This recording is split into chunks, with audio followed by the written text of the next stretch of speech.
ನಮಸ್ಕಾರ, ಪ್ರಜಾರಾಜ್ಯ ಕನ್ನಡ ನ್ಯೂಸ್ಗೆ ಸ್ವಾಗತ.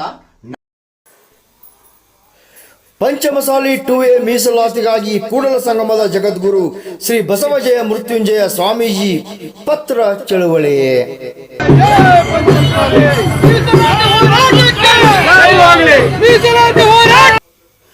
ಕಾಂಗ್ರೆಸ್ ಸರ್ಕಾರದಲ್ಲಿ 2A ಮೀಸಲಾತಿ ಹೋರಾಟಕ್ಕೆ ಸೂಕ್ತ ಬೆಂಬಲ ಸಿಗುತ್ತಿಲ್ಲ ಅಂದ.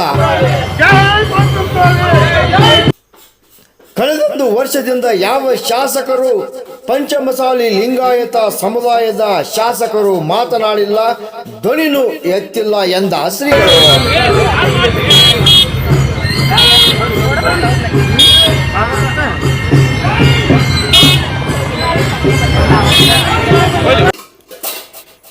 ಜುಲೈ 3ರಿಂದ ಜಯಮೃತ್ಯುಂಜಯ ಸ್ವಾಮೀಜಿ ಅವರಿಂದ ಪತ್ರ ಚಳವಳಿ ಹೋರಾಟಕ್ಕೆ ಚಾಲನೆ. ಲಿಂಗಾಯತ ಸಮಾಜದ ಶಾಸಕರಿಗೆ ಆಗ್ರಹ. 20 ಪಂಚಮಸಾಲಿ ಸಮುದಾಯ ಶಾಸಕರು ಇದ್ದರೂ ಕೂಡ ಅವರು ಏನು ಇನ್ನೂ ತನಕ ಧ್ವನಿ ಎತ್ತಿಲ್ಲ. ಅವರ ಮನೆಗಳಿಗೆ ತೆರಳಿ ಪತ್ರ ಚಳವಳಿ ಅಧಿವೇಶನದಲ್ಲಿ ಮಾತನಾಡಲು ಆಗ್ರಹ. ಅವರ ಒಪ್ಪಿಗೆ ಪಡೆದೇ ನಾವು ಬರುತ್ತೇವೆ ಎಂದ ಶ್ರೀಗಳು.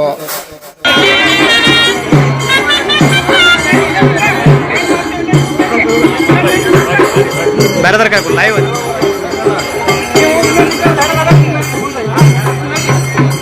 ಲೈನ್ ಮಾಡಿ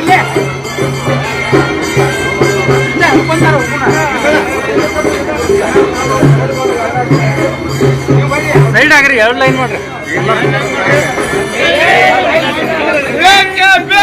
ಮೀಸಲಾತಿ ಬೇಕು, ಮೀಸಲಾತಿ ಬೇಕು. ಹೋರಾಟಗಾರ, ಹಾಗಾಗಿ ಹೋರಾಟವನ್ನು ಮಾಡಲೇಬೇಕು. ಯಾವುದೇ ಸರ್ಕಾರದಲ್ಲಿ, ಯಾವುದೇ ಮುಖ್ಯಮಂತ್ರಿ ಇರಲಿ, ಸರ್ಕಾರದ ಬದಲಾವಣೆ ಆಗ್ಬೋದು, ಮುಖ್ಯಮಂತ್ರಿ ಬದಲಾವಣೆ ಆಗ್ಬೋದು. ಆದರೆ ನಾವು ಮೀಸಲಾತಿ ಹೋರಾಟದಿಂದ ಬಿಟ್ಟು ಆ ವಿದ್ಯೆ ಮಾತ್ರ ಬದಲಾವಣೆ ಆಗಲಿಕ್ಕೆ ಸಾಧ್ಯವಿಲ್ಲ ಎನ್ನುವಂಥ ಕಾರಣಕ್ಕೆ ಹೋರಾಟ ನಿರಂತರವಾಗಿ ಪ್ರಯತ್ನ ಪ್ರಾಮಾಣಿಕವಾಗಿ ನಾವೆಲ್ಲರೂ ಸಹ ಇವತ್ತು ಮಾಡ್ತಿದ್ವಿ.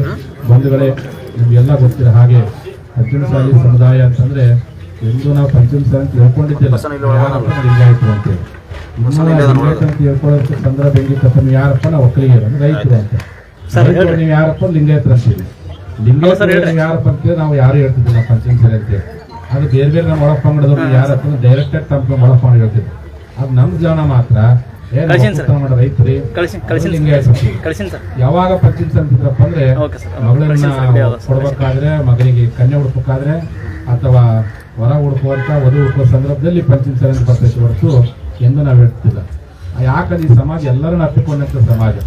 ನಮ್ಮ ಲಿಂಗೈಕ್ಯ ಸಿದ್ದಪ್ಪ ಕಂಬಳವರು, ನಮ್ಮ ವಿನಯ್ ಕೊಳ್ಕಣವರ ಹಿರಿಯ ಮುತ್ತಜ್ಜ, ಅವರು ಅವತ್ತಿನ ಕಾಲದಲ್ಲೇ ಮುಂಬೈ ಸರ್ಕಾರದಲ್ಲಿ 7 ಖಾತೆಗಳನ್ನು ಬಿಟ್ಟು ಮೊಟ್ಟ ಮೊದಲ ಬಾರಿಗೆ ಏನು MBC ಎನ್ನುವಂಥ ಹೊಸ ಪರಿಷತ್ತನ್ನು ಕಟ್ಟಿ ಹಾಕಿ ಎಲ್ಲ ವರ್ಗದವರಿಗೆ, ಇವತ್ತು ಅಹಿಂದ ಅಂತ ಹೇಳ್ತಾರಲ್ಲ, ಅವತ್ತಿನ ಕಾಲದ ಎಲ್ಲ ಹಿಂದುಳಿದ ದಲಿತ ಸಮುದಾಯ, ಲಿಂಗಾಯತ ಸಮುದಾಯಕ್ಕೆ ಶಿಕ್ಷಣವನ್ನು ಕೊಟ್ಟಂಥ ಮೊದಲ ವ್ಯಕ್ತಿ ನಮ್ಮ ಸಿದ್ದಪ್ಪ ಕಂಬಳಿಯವರು. ಹಾಗಾಗಿ ನಮ್ಮ ಜನ ಎಲ್ಲರೂ ಪ್ರೀತಿ ಮಾಡಿದಂಥ ಸಮಾಜ, ಎಲ್ಲರೂ ಹಾಕಿಕೊಂಡಂಥ ಸಮಾಜ. ಆದರೆ ಈ ಸಮಾಜ ಸ್ವತಂತ್ರ ಬಂದ ಮೇಲೆ ಇವತ್ತಿನವರೆಗೂ ನಮ್ಗೆ ನ್ಯಾಯ ಸಿಕ್ಕಿಲ್ಲ. ಯಾವ ನ್ಯಾಯ ಕೇಳಬೇಕು, ಅಧಿಕಾರ ನ್ಯಾಯ ಕೇಳ್ತಾ ಇಲ್ಲ. ನಮಗೆ ಅಧಿಕಾರವನ್ನು ಹೆಂಗೋ ದೇವರು ಕೊಟ್ಟಿದ್ದಾರೆ ತಮ್ಮ ಸ್ವಂತ ಶಕ್ತಿಯಿಂದ. ಹಿಂದೆ ಲಿಂಗೈಕ್ಯ ಜೆ.ಎಚ್. ಪಾಟೀಲ್ ಮುಖ್ಯಮಂತ್ರಿ ಆಗಿದ್ರು, ಲಿಂಗಲಿಂಗಪ್ಪ ಮುಖ್ಯಮಂತ್ರಿ ಆಗಿದ್ರು, ವೀರೇಂದ್ರ ಪಾಟೀಲ್ ಮುಖ್ಯಮಂತ್ರಿ ಆಗಿದ್ರು. ನಾವು ಅಧಿಕಾರದ ಸವಲತ್ತು ಕೇಳ್ತಾ ಇಲ್ಲ, ಹಣದ ಸವಲತ್ತು ಕೇಳ್ತಾ ಇಲ್ಲ. ಯಾಕಂದ್ರೆ ನಮಗೆ ಭಗವಂತ ಭೂಮಿ ಕೊಟ್ಟಾನೆ, ಭೂಮಿಯಿಂದ ಬೆಳೆಬಿಟ್ಟು ಏನೋ ಕೈಲಾದಷ್ಟು ನಾವು ಆರ್ಥಿಕವಾಗಿ ಸಬಲರಾಗಿದ್ವಿ. ಹಣದ ಸೌಲಭ್ಯನೂ ಕೇಳ್ತಾ ಇಲ್ಲ. ನಾವೇನು ಕೇಳಕತ್ತವಪ್ಪ ಅಂದ್ರೆ, ಒಕ್ಕಲುತನ ಮಾಡುವಂತ ರೈತರು ಎಲ್ಲೇ ಒಂದ್ ಕಡೆ ಒಕ್ಕಲುತನ ಕೂತ್ಕೊಂಡ್ಬರೈತಿ, ಮಳೆ ಬೆಳೆ ನಿಲ್ಲಂಗಾಗೈತಿ. ನಮ್ಮ ಜನ ಸಾಲ ಸೋಲ ಮಾಡ್ಕೊಂಡು ಆತ್ಮಹತ್ಯೆ ಮಾಡ್ಕೊಂತಾರೆ. ಶಾಲಿ ಕಲ್ತು ನಮ್ಮ ಮಕ್ಕಳು ನೌಕರಿ ಅಂತ ಆಗ್ಲಿಕ್ಕೆ ನಮ್ಗೆ ಬೇಕು. ಮೀಸಲಾತಿ ಮಾತ್ರ ಕೇಳಕತ್ತೆ ಹೊರತು ಬೇರೆ ಏನೇ ಕೇಳ್ತೀವಿ ಅಂತ ಈ ಪ್ರಾಮಾಣಿಕ ಉದ್ದೇಶ ಇಟ್ಕೊಂಡು 3 ವರ್ಷದ ಹೋರಾಟ ನಾವೆಲ್ಲರೂ ಮಾಡ್ತಾ ಬಂದಿದ್ದೀವಿ. ಬಹುತೇಕ ಈ ಜಗತ್ತಿನಲ್ಲಿ, ಈ ದೇಶದಲ್ಲಿ 3 ವರ್ಷಗಳ ಕಾಲ ನಿರಂತರವಾಗಿ ಯಾವುದಾದ್ರೂ ಒಂದು ಜನಾಂಗ ತಮ್ಮ ಸಮಾಜದ ಮಕ್ಕಳಿಗೋಸ್ಕರ ಹೋರಾಟ ಮಾಡಿದಪ್ಪ ಅದು ಕೇವಲ ಲಿಂಗಾಯತ ಪಂಚಮಸಾಲಿ ಸಮಾಜ ಅಂತ ನಾವು ಸರ್ಕಾರ ಗಮನಕ್ಕೆ ಬಂದಿರೋದನ್ನ. ಯಾಕಂದ್ರೆ ಈಗಾಗಲೇ ತಮ್ಮ ಗೊತ್ತಿದ್ದಾಗ ಹಲವಾರು ಪ್ರಯತ್ನಗಳಂತೂ ನಾವೆಲ್ಲರೂ ಮಾಡೇವಿ. ಯಾಕಂದ್ರೆ ತಮ್ಮ ಹೋರಾಟಕ್ಕೆ ನಮ್ಗೆ ಯಾವತ್ತು ಬೆಂಬಲ ಐತಿ. ಯಾಕಂದ್ರೆ ಸಮಾಜಕ್ಕೆ ಒಂದು ನಮ್ಮ ಸಮಾಜದಲ್ಲಿರುವಂತ ಬಡ ಮಕ್ಕಳ ಸಲುವಾಗಿ ನಾವು ಮಾಡುವಂತ ಪ್ರಯತ್ನ ಇದೆ. ಸಮಾಜಕ್ಕೆ ಒಳ್ಳೆ ಕೆಲಸಕ್ಕೆ ನಾವೆಲ್ಲರೂ ನಿಮ್ ಜೊತೆ ನಾವು ಯಾವತ್ತು ಹಿಂದೂ ದೇವಿ ಎಲ್ಲಾ ರೀತಿಯಲ್ಲೂ ನಿಮ್ ಜೊತೆ ನಾವು ಬೆಂಬಲಕ್ಕದೇವಿ. ಈ ಈ ವಿಷಯವನ್ನು ನಾವು ಗಮನಿಸ್ತಾ ಇದ್ದೇವೆ. ಅರವಿಂದ್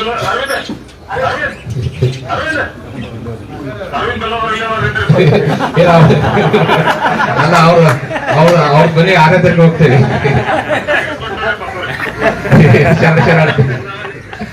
ಅಲ್ಲ ಅರವಿಂದರ ಮನೆ 6ನೇ ತಾರೀಕು ಕೊಟ್ಟೆ. ಇವತ್ತ ವಿನಯ್ ಕುಲಕರ್ಣಿ ಮನೆ ಬಂದೇವೆ. ಈಗ ಅವರೇ ರೂಲಿಂಗ್ ಪಾರ್ಟಿ ಐತಿ, ಅವರೇ ಮಾತಾಡತ್ತ. ಈಗ ವಿನಯ್ ಕುಲಕರ್ಣಿ ಮನೆಗೆ ಇವತ್ತು ಬಂದೇವಿ. ಆಗ ಅರವಿಂದ್ ಅವರು ಯಾವತ್ತು 6ನೇ ತಾರೀಕು ಹೊಂಟೇವಿ. ಇಲ್ಲ 6ನೇ ತಾರೀಕು ಹೊಂಟೇವಿ.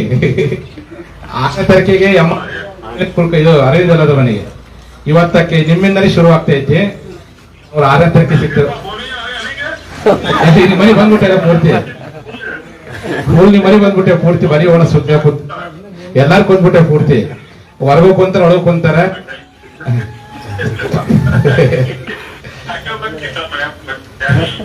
ಎಲ್ಲಾರು ಬಂದ್ರೆ ಅಷ್ಟು ಬಂದಾರ. ಸುಮಾರು 300 ಜನ ಹೆಚ್ಚಿಲ್ಲ. ದೂರ ಶಿಕಾರಿಪುರ ಗಮನಕ್ಕೆ